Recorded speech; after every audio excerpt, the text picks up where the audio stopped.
When did you find out that that Christine was getting married? Yeah, Kodys saw an invitation at somebody's house, and then he told me. I'm sure all of my children, but Robyn's children, are going to be there. It's going to be the family party. They're going to have a brown family mosh pit, which I invented. It would just be too awkward for me to be there. Kodys' little competition frenzy, especially since David showed up, has been something to watch.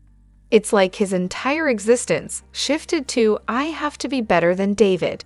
And it's got to be wearing on his tiny brain. Take their first meeting, for example. When David casually mentioned how much he loves his grandkids, Kodys immediately jumped in to boast about still having young kids, as if that was some kind of contest. Subtle, right? Then Christine and David get engaged with a beautiful ring, and what does Kodys do? He pulls out a new ring for Robyn. Oh, but it doesn't stop there. Christine and David are having a blast off-roading in some stunning places. What does Kodys do? He and Robyn race around Coyote Pass. Sure, no Moab with breathtaking scenery, but hey, they've got a pond. Progress. Christine and David buy a gorgeous new home with a killer view. Kodys, of course, rushes out with his chainsaw to make sure his view is just as good. Oh, and while they're at it, why not buy another house? Who needs to catch up when you can just start collecting properties? Then there's Christine and David's trip to England and Ireland before they were even married. Kodys, feeling left behind, decides that, actually, Europe is now on his to-do list. Not to be outdone, Christine and David have a beautiful wedding dance. Kodys' response?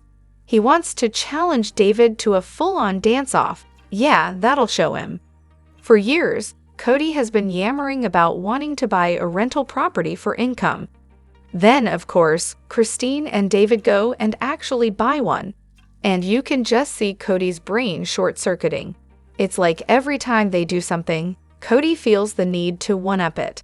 And the best part? David has an actual career, a company he owns, and makes more money than Kodys. You just know it's eating Kodys alive.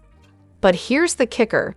While David's out here running a business, being a grown-up, Kodys still stuck in the emotional and mental state of a middle schooler. It's honestly kind of sad. And when Christine wanted to leave him, instead of accepting the fact that it was because he made her miserable, Kodys jumps to the conclusion that it's because of another man. Spoiler alert, it's not. We've got so much to dive into today, so let's not waste any time. Let's jump straight into it. Hey everyone, what's up? It's Elena here, and welcome back to my channel Reality Nexus X. Maddie crying. Honestly, I was torn between feeling so happy for her and ridiculously sad. It's like she's crying on behalf of someone who actually gets what love in a marriage should look like. Maddie's love for David just screams that her dad never bothered to show her what real love in a marriage is. Christine?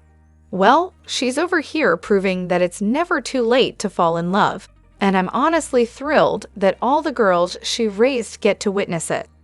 And honestly, it's kind of amusing to watch the OG kids finally figure out what a real relationship should be. Maddie was so sweet about it, but then there's the Sybil, bam, it's like a light bulb just went off in her head, and now she fully sees how absolutely miserable Kodys was as a husband and father. Life is not supposed to be this difficult, people. Family get-togethers should be fun. Occasions should be about celebrating, not just a platform for one man to inflate his ego. Life should feel loving, caring, and inclusive. These kids are finally waking up to that, and they don't need to try and make the old family dynamic work anymore.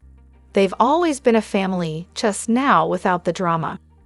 Kids can always tell when one parent doesn't love the other. These kids grew up watching affectionless marriages, and then comes the fourth wife. Trust me, they knew something was off. But now, Maddie's tears are just proof of what she finally understands. What it feels like to be truly loved as a partner. And I have to say, it's honestly so touching to watch. I had to share this because it's honestly cracking me up. I'm watching Notes to Self's live from yesterday, and they were talking about not being able to celebrate Halloween when they were kids. Corey, of course, got to enjoy it because his grandma would take him out of the community and into town.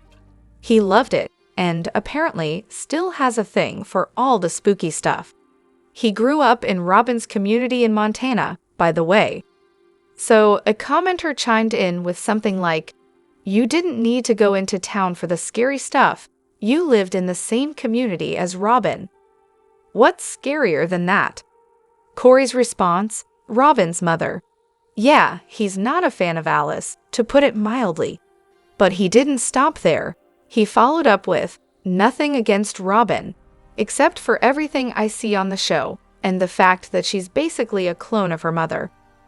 Since Kody has no problem calling Jen a bitch, I guess we should all just start calling his wife bitch too. Why not? I mean, if he's totally cool with that, then it seems fair game. From now on, I'll stick with bitch for her. No more of the R word, just pure bitch. Let's keep it consistent for the sake of fairness. It's especially funnier when you consider that Kody would probably lose his mind if anyone dared refer to his wife the same way. But hey, double standards are his thing, right? And honestly, I couldn't even begin to call Robyn a bitch every time I mention her. Sometimes there are kids around after all. But sure, let's pretend Kody hasn't made it clear that the wives should just move on from the marriage by never speaking about her again. He, of course, gets to publicly bash their support systems, throw them under the bus, and just unload all over them. No problem there. And yet, if anyone ever dared to call him out, he'd be furious. Hypocrisy at its finest, right? Classic Kody. Kody's an excellent arborist. If by arborist, you mean a guy who should definitely never be anywhere near a chainsaw. Seriously, what was that? It wasn't just the tree falling disaster. It was the way he flung the chain around like he was trying to start a rock band, the chainsaw revving up like it had a life of its own. Robyn's terrified screaming in the background, Kody throwing a full-on tantrum when the tree didn't cooperate, and Robyn visibly shaking with stress while Kody, of course, is sporting a helmet, and she's just out there with her skull unprotected, looking like a modern-day lumberjack fashionista with those wraparound sunglasses. Honestly, what was even happening? And the kicker? He says he's been doing this all his life. How is that even possible? How is he alive? Did Robyn pack him a cute little lunch and a thermos of lemon water so he could admire his work while sipping his tea? It was total chaos, comedy gold on a reality TV show. Oh, and then we find out that this isn't even his first rodeo. He's already dropped a tree on the house before. If my husband ever did that, the deal would be clear. No more tree chopping for him, ever. I honestly can't believe Robyn didn't shut that down on the spot. If that were me, we'd be having a conversation. These people are seriously out of their minds. Was anyone else struck by the sight of Kody running up that hill in the last episode? Honestly, it looked like he was trying to impress someone, maybe even himself, by sprinting up the hill with all the grace of a toddler who just discovered their legs. He was hopping around, trying to grab that ladder, like a kid showing off in front of his mom. It was equal parts hilarious and cringeworthy. And you know what? It reminded me of myself trying to mow the part of the yard with a slight incline. I have to get a running start to push that heavy lawnmower up the hill. Then, of course, I remember it's heavy because it's self-propelled, and I look like a total idiot trying to muscle it up when I could have just pulled the self-propelled handle. Classic me. But honestly, I wouldn't be surprised if Kody's like that in every situation, always running up hills when there's an easier way around it. The guy's all over the place, looking like he's on something. I don't think I've ever seen him this erratic. When he started that chainsaw, I thought for sure he was going to chop off a finger. It's like he has no concept of moderation, just full speed ahead, no matter how unnecessary. How I wish the host had just thrown a simple, burning question Kody's way during that season 16 one-on-one. So what you're saying is your younger kids are more important than your older ones, just because they've become adults. I mean, he really drove that point home, didn't he? Over and over with the "they're adults" line, like it's some kind of magical get-out-of-jail-free card. Yeah, they chose their adult children over me. Oh, really, Cody? You can't be bothered with them now that they've hit 18, huh? It's almost like he thinks kids are only useful when they're still fresh out of the womb. The moment they can legally vote, it's like, peace out, you're on your own now. I'm sure those older kids really feel the love when their so-called dad just up and ghosts them. Classic. And let's not even get started on the cultish vibe here. I grew up in the same kind of environment as the Browns, and let me tell you, this behavior is par for the course with most polygamous men. Most of them don't even bother waiting until their kids hit 18 to wash their hands of them. It's like they clock out of parenting duty the second the kid can fend for themselves, which, spoiler alert, happens way too early. My mom had 11 kids, and not a single one stayed under her roof until they were 18, except my disabled brother. It's honestly heartbreaking, and no one talks about it. But hey, at least this show is shining a little light on the fact that polygamist kids are often thrown into the deep end of adulthood way before they should be. Emotionally, mentally, financially, you name it. They have to grow up fast, and most of the time, they're left to figure it all out on their own. Fun times, right? Cody proudly claims he's cut down easy 1,000 trees, but I can't help but wonder, how many trees has he actually planted? Surely he's not just taking from the environment without giving back, right? Sarcasm intended. What's with these people and their obsession with owning huge plots of land, sprawling farms, massive houses, and monster trucks? I get it, they've got big families, but it just feels like overkill to me. It's like they didn't get the memo that we're dealing with climate change and a housing crisis across the country. And let's be real, none of these people are actually farming. Am I missing something here? As for Cody and his tree-cutting exploits, if he's even done any of it, it was probably just watching his dad do all the hard work. The guy has no clue what he's doing. Honestly, I'm surprised he hasn't injured someone by now. He's reckless with everything, and Robyn even mentioned one of the trees hit the roof of the house. The ironic part, Cody's so obsessed with money, he doesn't even realize that people will pay him to cut down those big trees. They're worth a lot of cash, and it's all right there, just waiting for him to get a clue. Cody stood by the open door, saying he was leaving it unlocked for his kids. Meanwhile, Robyn, the self-appointed gatekeeper, went around locking everything down, deadbolt after deadbolt. At first, she was a bit more discreet about it, but over time, it became crystal clear. She didn't want her kids mixing with the other ones. The original wise children? Too loud, too rebellious, not nearly respectful enough of her and her kids' delicate little world. Every time there was a family event or getaway, Robyn seemed miserable. The bigger the family, the less she could be bothered.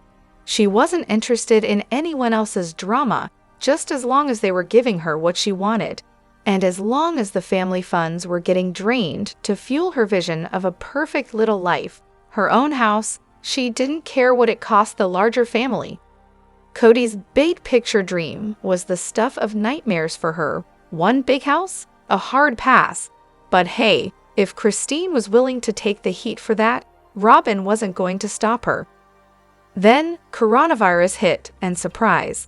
Robyn's true feelings about the kids came into full view. She didn't want them anywhere near each other, and she wasted no time drilling it into her kids' heads that the other kids were the enemy. Even Brianna picked up on the vibe, being outright snippy with Savannah at school, but twisting it to make herself the victim, just like her mom. When Truly came for a short visit, Robyn couldn't have been more unwelcoming. She might as well have waved Cody off with "Your daughter's here, you deal with her." I'm not about to make her comfortable. No effort to offer Truly a place to stay, no warmth or kindness. It was as if Truly was an afterthought, and Robyn had already checked out of being the decent host. During a family event in CP to see Hunter, Robyn was practically dragging her feet. She didn't want to go, didn't want her kids to go, and once she was there, she sat around grumbling like it was all a chore. The gift exchange? Oh, that was Robyn's time to shine. Insult the others, take control of the situation, stir up drama, and then cry that she wasn't welcomed. Classic Robyn move. She wanted nothing to do with the original kids. Absolutely nothing. She didn't want them influencing her kids in any way, shape, or form. And if Kody wanted a relationship with them, well, that was his problem, not hers. But God forbid he get an invitation to something. Robyn would whine about not being welcomed, all while she pulled further into her shell and isolated herself and everyone else at the event. Kody might think that door's still open, but nope, it's locked, and Robyn has the key. As for Brianna's behavior toward Savannah, that's classic mean girl 101, learned straight from the master, her mom. It's almost laughable that when all the wives lived in Leahy, there was ample space for everyone, but somehow Robyn and Kody couldn't figure out where Truly would sleep at the McMansion. Priorities, right? Robyn and Kody's family is selfish, and by isolating their kids from the rest of the bunch, they're only doing them a disservice. It would be in Robyn's best interest if Kody went to a big family party alone. If he had a great time, started connecting with his kids and their families again, he might start resenting Robyn for keeping him away. But honestly, it seems like it's too late for that. At this point, who knows how many of the kids would even welcome him. The last thing Robyn wants is for her kids to get too close to the OG kids. It would only highlight how completely different their lives are. Her kids have grown up in a bubble, with a reality all their own, and the last thing Robyn wants is for them to see the massive imbalance between the families. So is it finally time for the show to end? Because honestly, I've been watching since day one, and while I've slogged through the slow seasons, seriously, some of those felt like marathons, I stuck with it. But the constant drama about that catfishing fiasco nearly had me tapping out. Anyway, now that literally no one is actually a sister wife and everyone's either in a monogamous relationship or single, it's just dull. Meri's storyline is now all about her finally accepting what we've known for years. Her relationship with Kody is over. Newsflash, Meri, we saw that coming a mile away. Janelle barely even shows up this season. Robyn and Kody are a weird, disconnected duo, and the most exciting topic they can drum up is their daughters wanting to go to church. Thrilling. And don't even get me started on Christine and her whirlwind romance.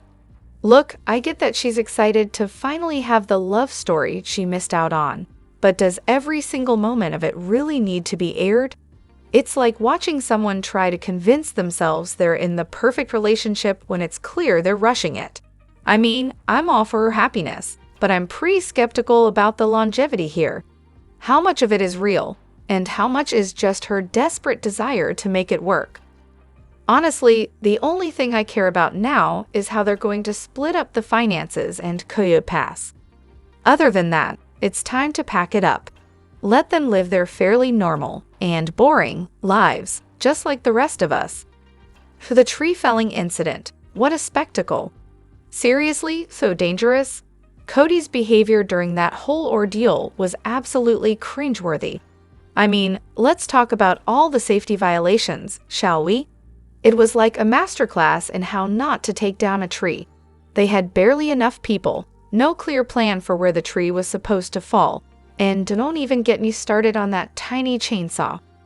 I'm not an arborist, but I've seen enough tree cutting to know that something was seriously off here. Every other tree felling I've witnessed had way more safety measures in place. But it doesn't stop there. Kody loses his cool, not once, but multiple times, and starts throwing things like a toddler who didn't get his way. Robyn, bless her, is trying to play the peacekeeper, but it's clearly not working. So yeah, not exactly a recipe for success. Am I being too soft here? Maybe. But I think Robyn's done trying to protect Kody's image. You can see it in how she's now questioning every move he makes, like when she says, "Don't wait 6 months to finish the job," and the whole "are you sure" routine. It almost looks like she's trying to stop him, just enough to look reasonable while exposing Kody for the clueless idiot he's been all along. Honestly, I wouldn't be surprised if another wife's exit is right around the corner. Let me know what you think in the comments. Don't forget to hit that like button and subscribe to my channel. I'll see you in the next video. Take care and much love to you all.